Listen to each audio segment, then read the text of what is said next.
Welcome to Inside Integration. My name is Chris. Over there is Jayson. What's up, everybody? And we are here, episode 2 of the Pirate Ship Podcast. Pirate Ship Podcast. I like that.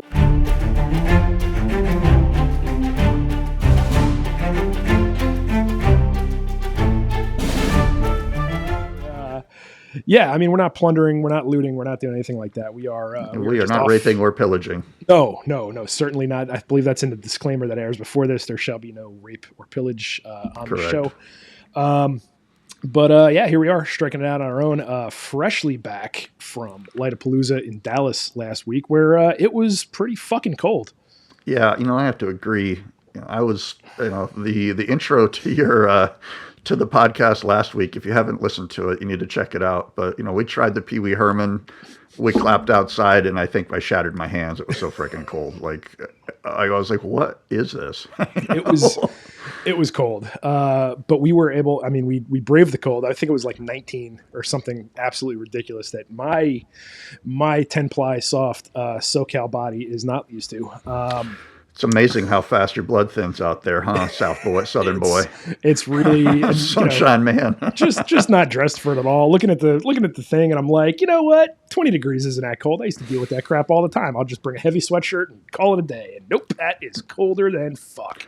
Yeah, I lied to myself a little bit too, and limited my clothing options. I brought like the warmest coat I have, which is of course like a Carhartt, hoodie zip up thing. And I'm like, that's probably not the most professional. Like maybe I should be like the rest of the bubble jacket gang over here. That seems to be, crew.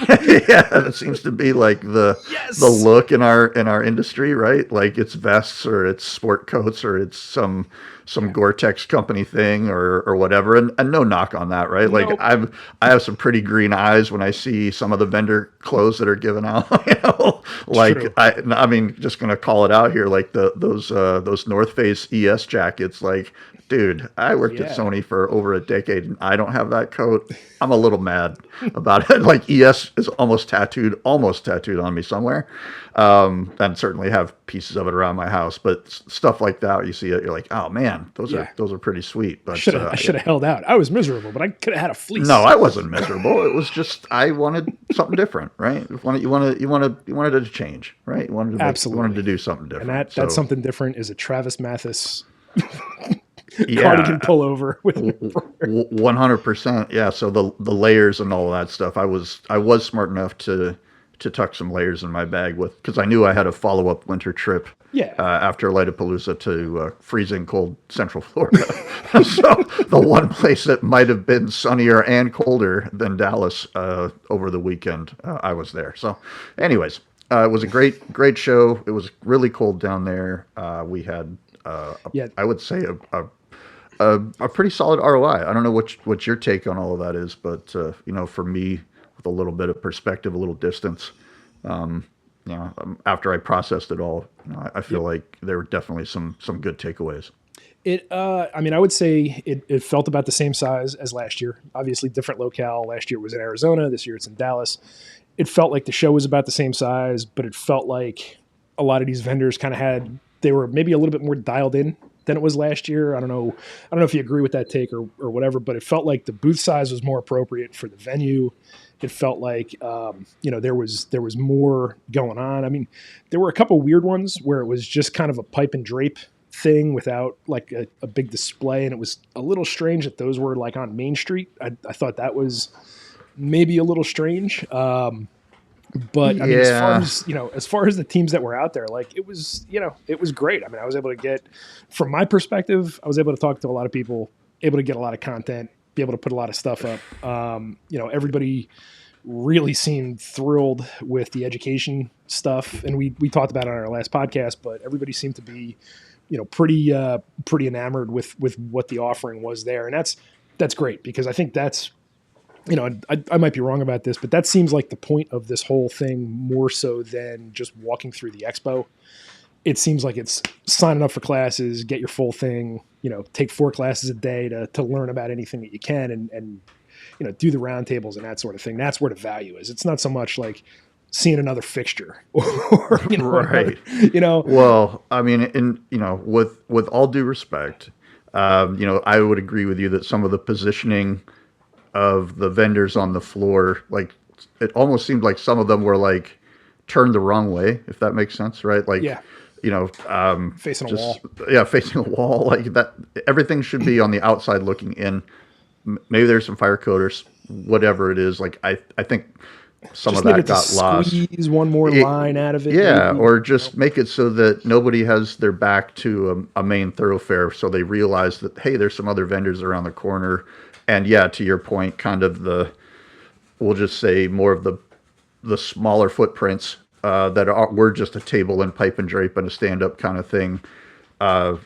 Maybe those should all be in one place together, similar to what you would do with the, Carnival or Barker's Row or that kind of deal, right? And that's not Innovation a Alley negative. or whatever they call Yeah, it. it's Yeah, not a negative connotation, but to your point, group the higher paying vendors, the ones that have the more substantial booths, yeah, put them together so it's kind of grouped. And I wanted to follow up on a statement that you made, but like if you were going there just to walk the show floor expo, you missed yeah, the point of going to Lightapalooza, right? yeah. Like You were the gonna education and the classes and the networking right. stuff was the focal point. You could have walked the show floor in about 2 hours and Yeah, seen it all, and been like, why did I book 3 days in a hotel to come why did I here? come to Dallas? And again, it's not a knock, but that's not the intention. I don't think of the Right. show is to be like oh my God, there's rows and rows and rows and rows and rows of lighting solutions, because we're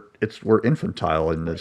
this lane in the industry. So Yeah, and that's a really good point. Where if it was just, I don't think you'd be able to attract guys if it was just the trainings, right? Like that's kind of hard to put a banner on or whatever. So no, you you have do to have a need both mix for sides sure. for Yep, sure. And it was good. I mean, it's kind of funny, and I get why I guess they're there, but some of the things that are tangentially related to lighting, like there were a couple booths there that were like power conditioning was one of them. sure. Like all right, I guess that's sort of related, but like outdoor shades, like okay, whatever, like, I don't know. Well, in whatever, in all objective, no dog in the fight, right? The companies that were kind of glomming on to this tangentially, were pretty obvious, right? Like Yeah, you see this huge footprint of Josh AI and Origin Acoustics, and I'm not going to name drop, like I don't care. Like it's an obvious that they're making a push towards whole house audio and sure. automation as a combined solution. Tie in shades. Hey, guess what? The only other portion you have to figure out is the lighting. So, in terms of offering a kind of a one stop shop, more or less. Right. Okay, I understand what we're doing here. Maybe I don't understand all of the things that we're doing, but I can certainly, I can see your vision, Well, right? and it's a weird place too because we were all together about 2 months ago at CD, right? Like this, I, 100%. It I was too think soon. that yeah, that's part of how this went down, right? CD was later in the year, and this was earlier in the year, and to combine those two, you're about half a month earlier than it felt last year, right? So that makes a lot of sense. I understand why they did it, right? Like there's all kinds of stuff coming up, HDSA, ProSource, all these things that are coming up soon. So you sort of need to put it on the calendar where you can fit it. But it being close together was definitely one of the feedback items that I heard from a lot of guys saying like, we just saw you, and Right. that's too much.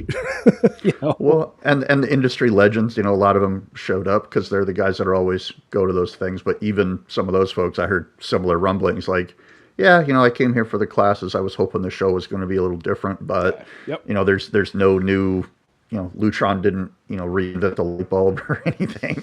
So like there wasn't a whole lot new to show. And actually it was not surprising to me that Lutron had a stick in the ground there, right? But their booth was basically a sign. Like Yeah. there wasn't a whole lot going on there. And but they were in two of the roundtable discussions that I was in. And I thought that was pretty good, Yeah. right? Like They don't have to. That yeah, was kind of my read on that. exactly. Like They're they're like, making this is sure already our party. You guys are just extra.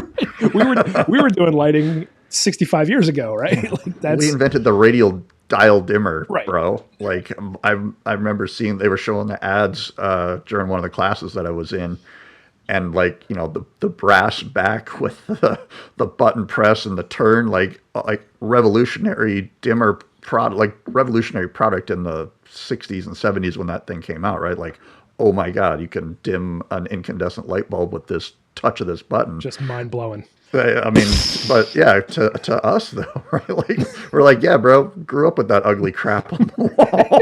What's up with this brass plate and this stupid ivory knob? Like, who wants that in their house now, right? Right. So yeah, Lutron, they run the space, so it was not surprising to see that they didn't have like a technological tour de force out there, but it was pretty cool that they were pretty much the anchor of a lot of the key discussions, and there were absolutely some heavy hitters from their team over there. Mm-hmm.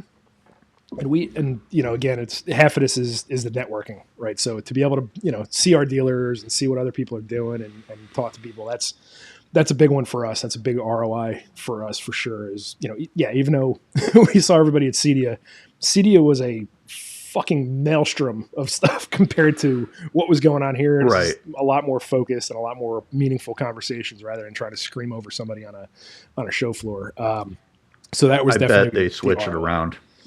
Sorry, I didn't mean to cut you off, but yeah. I bet we'll see some bodies fall. Not in the literal sense, but no. The vendor list I think is going to shift more to a lot of the lighting lines that are smaller. Secondary brands will probably push more into the Lightapalooza space because CEDIA is going to be probably out of their wheelhouse dollars wise. Yeah. And then hopefully we'll see more innovation on the AV side to get new clients and people excited about. I will tell you, probably the greatest ROI that I witnessed at this thing was, the quarter-mile walk in 19-degree weather. But fried okra was the ROI for Ferris Wheeler's barbecue place that we went to twice. We did go there twice. It just outstanding. I mean, I don't want to sit here and gush about the cornbread batter, cornbread batter, and all these amazing things. But I mean, ROI wise, it was really hard to beat the barbecue and the Margarita Tower and all the wonderful things about Ferris Wheeler's barbecue. Who are not playing us to plug us. That was easy for you to say. Yeah. Well, we went to that other one, the rodeo goat or whatever goat, that was, right next door. Beautiful as well, in a different solid, way. In a different way. But yeah, if you're into like Dallas leans into the cowboy thing, right? Like, I mean, I'm from Alberta, like cowboy hats and boots and jeans and all that stuff. I'm related to a lot of that, so all good, right? Not like out of my wheelhouse or anything, but I mean, the Calgary Stampede has nothing on the Dallas barbecue scene when it comes to boots and cowboy hats and pickup trucks and that whole thing, man. Like I partially felt right at home because I feel like I recognize a lot of those guys, but. Yeah, I don't know how this turned into a food podcast, but we managed to. It's an important part of this job, honestly. Yeah, we ate. I think every animal that's in the barnyard. Yes. Several times. I way over-indexed on beef. So much so that when I got to Orlando, Florida, I was like baked potato in a salad for a couple of days just to sort of level off. But yeah, my parents were like, "Do you want another potato?" I was like, "Yes, I think I would like another potato." Yes. Starchy. Let's go. I need some starch and I need some green vegetables to clean myself out here. But we talked about going to shows and is it worth it? And outside of the ROI for what you're going for your business, you're going somewhere you're going to take in a little flavor. Yeah. The barbecue scene certainly, and a manic run to Buc-ee's with the worst Uber driver ever. Oh God. If you've ever hired an Uber and had the guy stop at a gas station on the way during your fare. To a gas station. When you're traveling to a gas station, Buc-ee's, which might be the biggest gas station on the face of the earth, and you tell him that 4 or 5 times on the way with increasing urgency because we're trying to make our flight and wanted to hit Buc-ee's for, our friend Jesse has never been to a Buc-ee's, so we wanted to, incorporate that in. And essentially, that's kind of ruined it. kind of Right? really let's ruined Christmas for the guy. let's just call it what it is. This guy screwed it up. Listen, Akbar, if you're listening, you really screwed up. You Yeah, and that really actually is his name. So we're not being like that's not an ironic joke. It's a fact. He turned around a couple times and said it's a trap, and we were no, it was bad. So yeah, if you're an Uber driver out there and you're getting low on fuel and you don't have a fare, quick tip: maybe gas up. grab some gas so that you actually get a tip and you don't get a negative review that will besmirch your perfect 4.2 star rating. and to make it better, because the Buc-ee's we went to was basically out in the middle of nowhere near the Texas Speedway.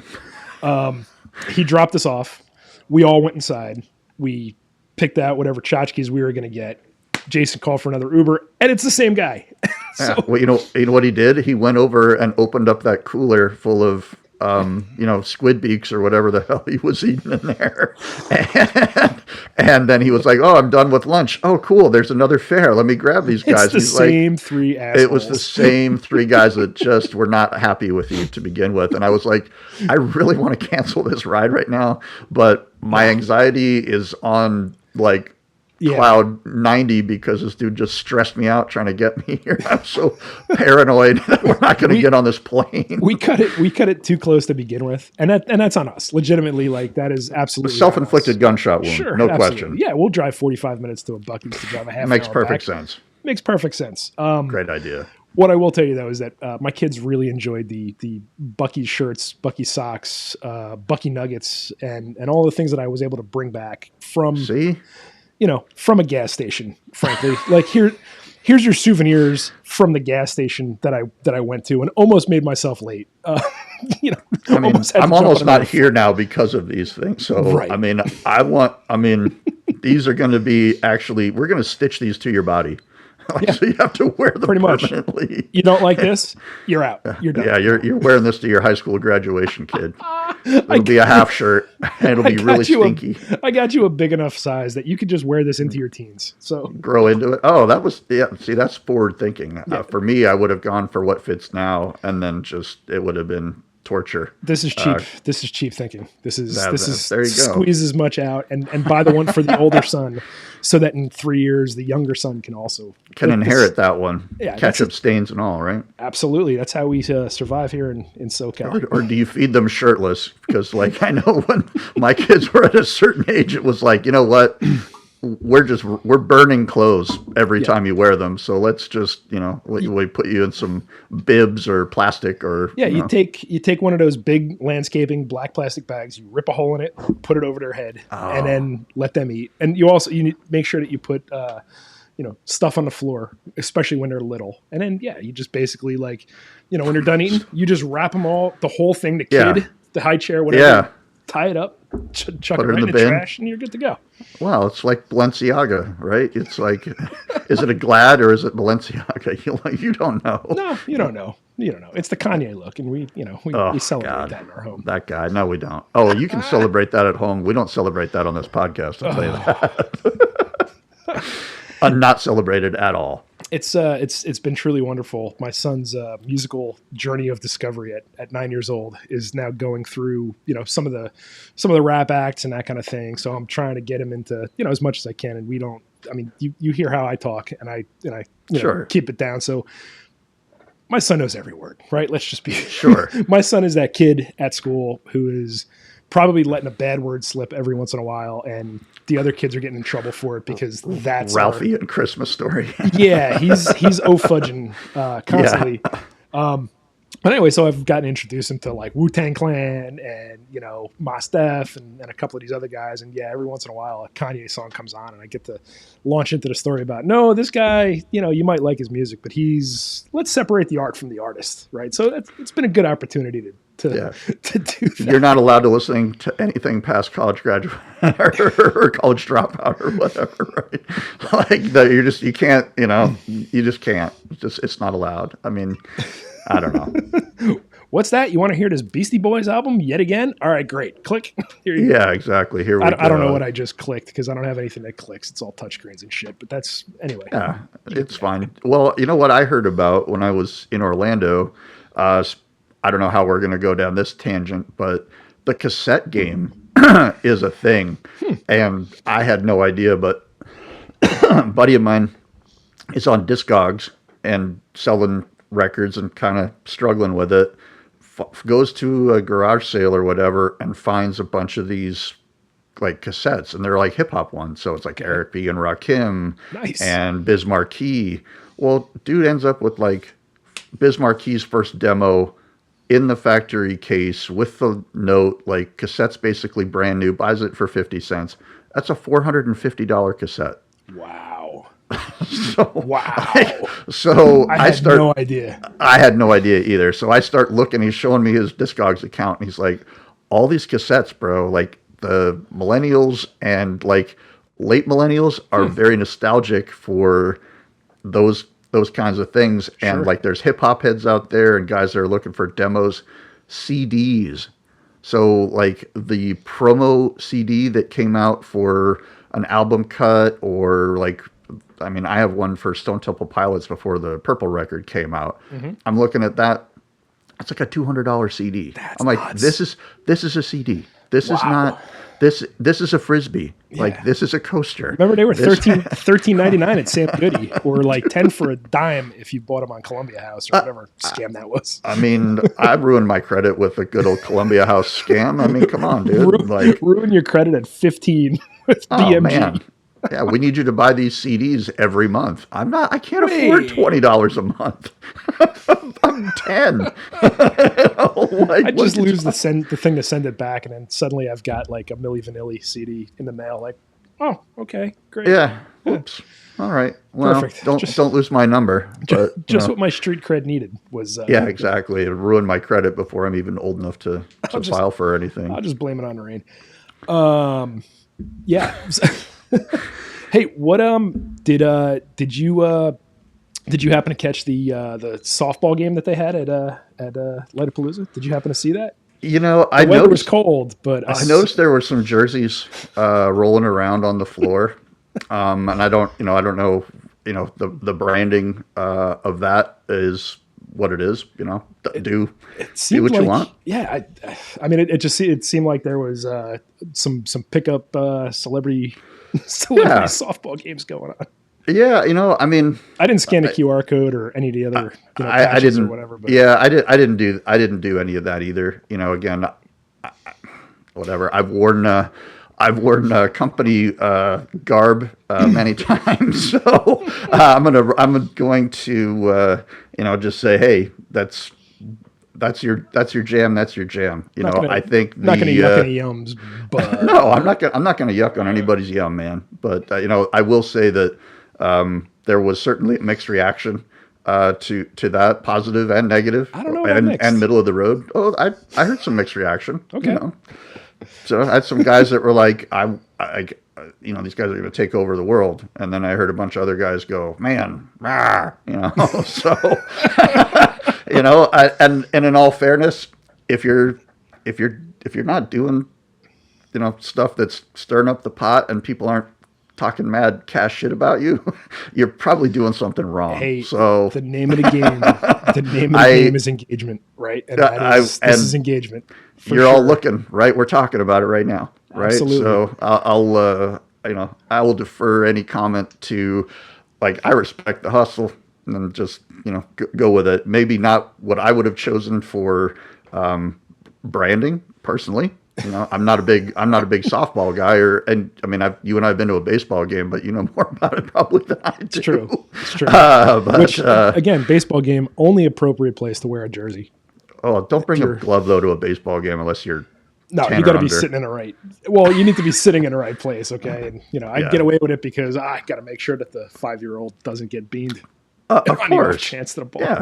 That's fine. Sure. You're living in a fantasy world. It's okay. Absolutely. Not catching my beer. I don't want to wait $18 for that thing. I'm not wasting. No. Well, some random girl will come by and eat your garlic fries, though. So, which really the highlight. That was my introduction to Mariners baseball. Was some tweakers cruising around our section, and stupid me. Yeah, sure. Go ahead.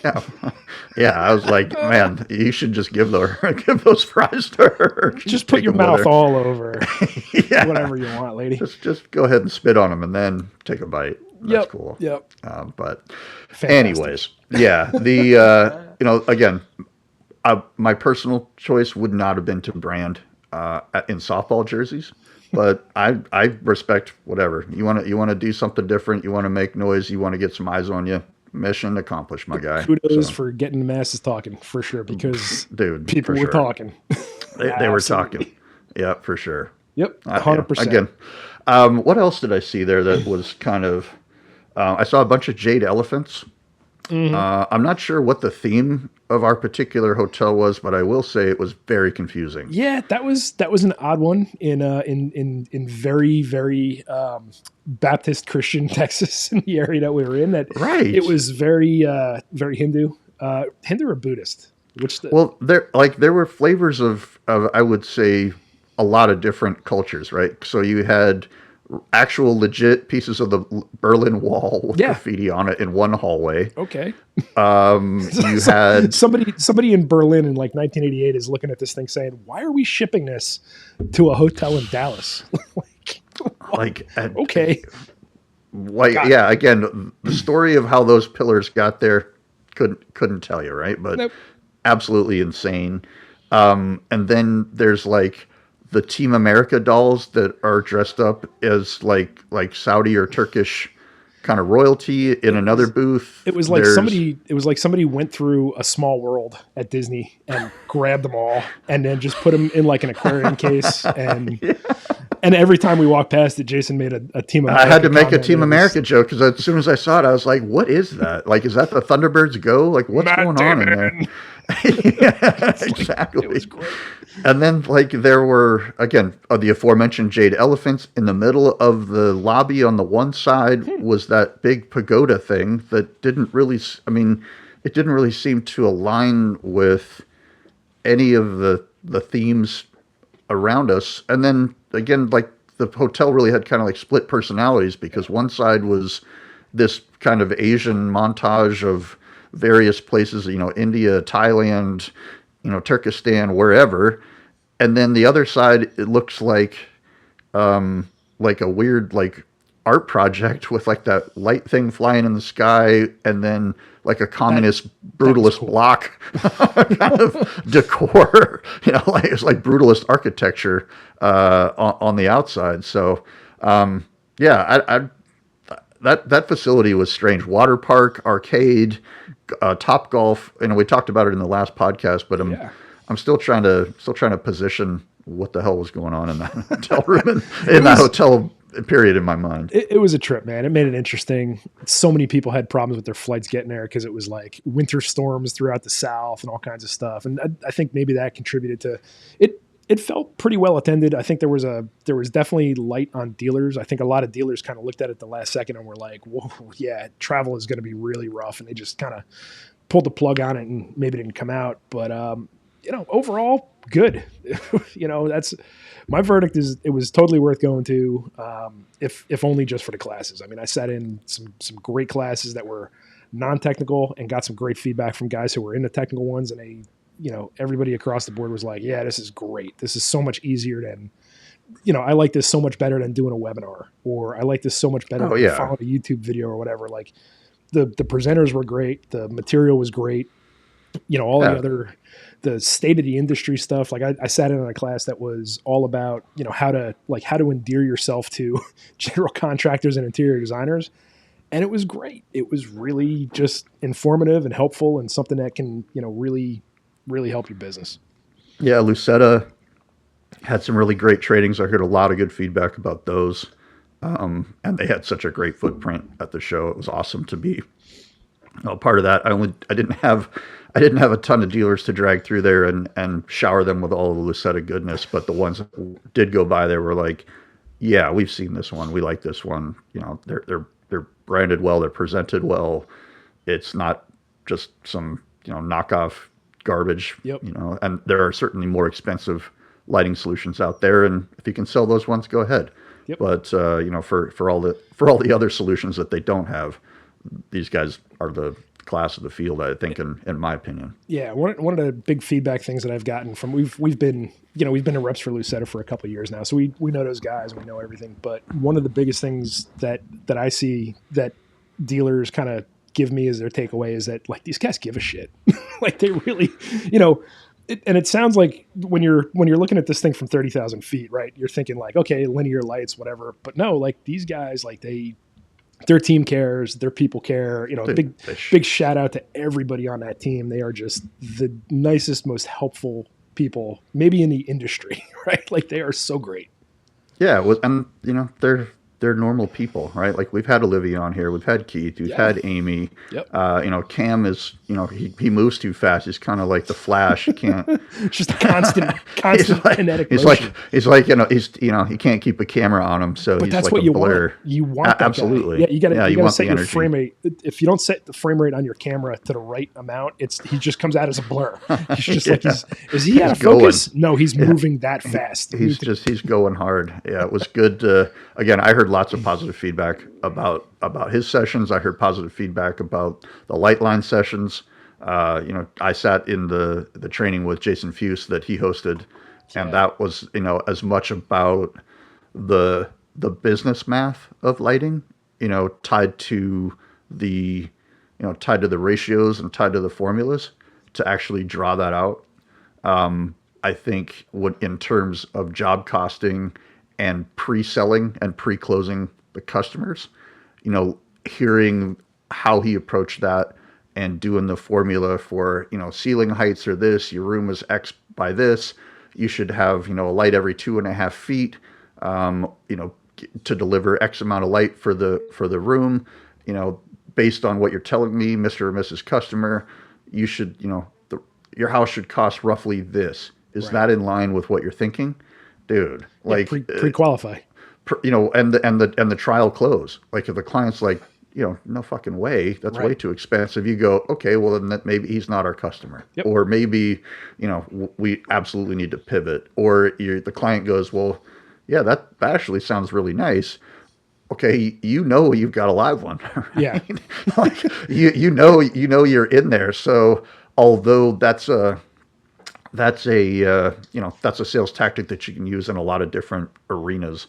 To hear how he tied that into, the math and to actually draw the dollars out for a lot of the principals that were in that room and a lot of the smaller business owners, they're thinking, well, shit, I'm missing every opportunity that's out there on $30 cans. Yep. If I can push my customer to go for the $80 solution retail, I'm way ahead of the game. Yeah. So, that's something that integrators need to figure out with this lighting stuff pretty quick, right? Like we've already kind of got that muscle memory for speakers, audio, video, TV sizes and brands, that kind of thing. It's just, you just got to apply it to the lighting side and to Fuse is a great guy. Like let's just. Yeah, you guys had a good time. We all had a good time with him, but you got to go to the jazz bar. I was a pussy and went to sleep. It was very much one of those situations where like I haven't had whiskey in a long time, and when you sit down and you have an old fashioned, I held it together pretty good, I think. You're sitting there and you get through your first one and you're kind of, you're thinking in your head like, yeah, you know what, I probably shouldn't have another. And then you look down and there's a full one right in front of you. Bigger than the first one. Yeah. So you do the cordial, it's in a pint glass this time, right? So you do it's got 2 rinds in it and less ice, right? Handles. So, yeah, there's, right? And they just get consecutively larger as you go. But yeah, so, that's how those guys roll. They're there to ply you with booze.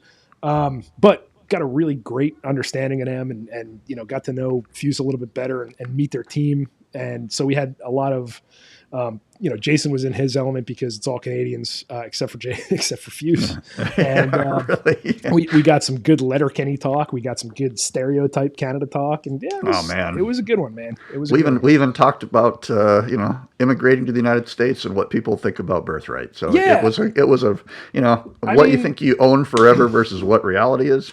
Yeah, we addressed the fears that they'd be locked in cages before they can get on airplanes home, Man. and everything was good. I saw ice driving down the street, but it was the ice cream man. Right? It's crazy. It's a different music they play. It's more of like an imperial march than ding ding ding ding ding ding. It's more of a more gravity to the It's a song. little more Palpatine, a little more Vader. I like that. I like it. Well, I think that's going to do it for us today. Yeah, well, we bantied about for 30 minutes or so. I think looking at the clock here on the corner of the screen, we've been chatting here for the last little bit. So there you go. Yeah. So if you are not subscribed already, like and subscribe. Of course, we appreciate that. If you'd like to engage with us on social media, of course, at inside_integration on LinkedIn or on Instagram. Yep. We don't have a Facebook account because screw that. And it's not relevant. And I don't know. Anything else, Chris? No, as always, man, like in the comments and whatever. We're going to start having guests on pretty soon. We got a couple lined up, and we do. We're going to start making it a thing. So right on. Yeah, thanks for joining us today, and we'll see you next time. Take care, everybody. Bye-bye.